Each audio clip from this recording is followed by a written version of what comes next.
The haunted Harry present आपके लिए लेकर आया है डर से भरी हुई है रहस्यमय कहानी, जिसमें आपको डर का पूरा एहसास मिलेगा।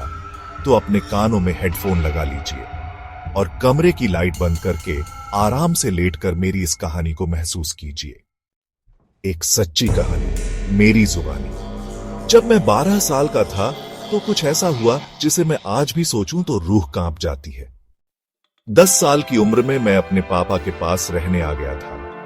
नया इलाका, कोई दोस्त नहीं, बस एक ही परिवार था जिसे पापा जानते थे। एक सिंगल मां और उनके 3 बच्चे।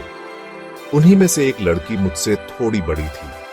हम बहुत गहरे दोस्त नहीं थे, पर कभी कभी मिल लेते थे, बातें हो जाती थीं। कुछ साल बीते और हम दोनों के कॉमन दोस्त बन गए। एक रात मेरा दोस्त रॉब उसी लड़की के घर पर था।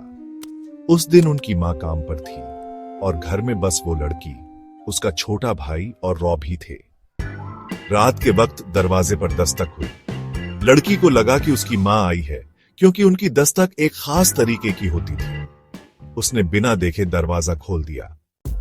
रॉब को लगा मां आ गई है और वो वहां नहीं होना चाहिए था, तो वो बिना कुछ देखे ही खिड़की से निकलकर अपने घर की तरफ दौड़ गया। लेकिन दरवाजे पर उनकी मां नहीं थी, वो एक अनजान औरत थी। बाद में पता चला वो उसी महिला की बहन थी जिसकी मदद लड़की की मां अपने ऑफिस के जरिए करती थी। वो महिला कुछ समय पहले ही इलाज से लौटी थी और पता नहीं कैसे उसने उस घर की सारी जानकारी निकाल ली थी। कौन कब आता है, कौन कब अकेला होता है।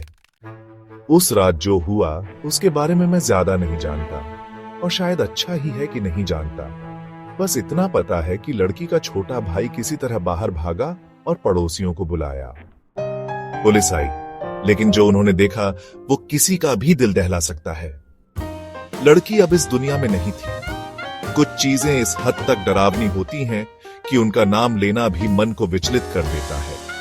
उसका आखिरी क्रिसमस आने ही वाला था और उससे पहले ही उसकी जिंदगी छिन गई।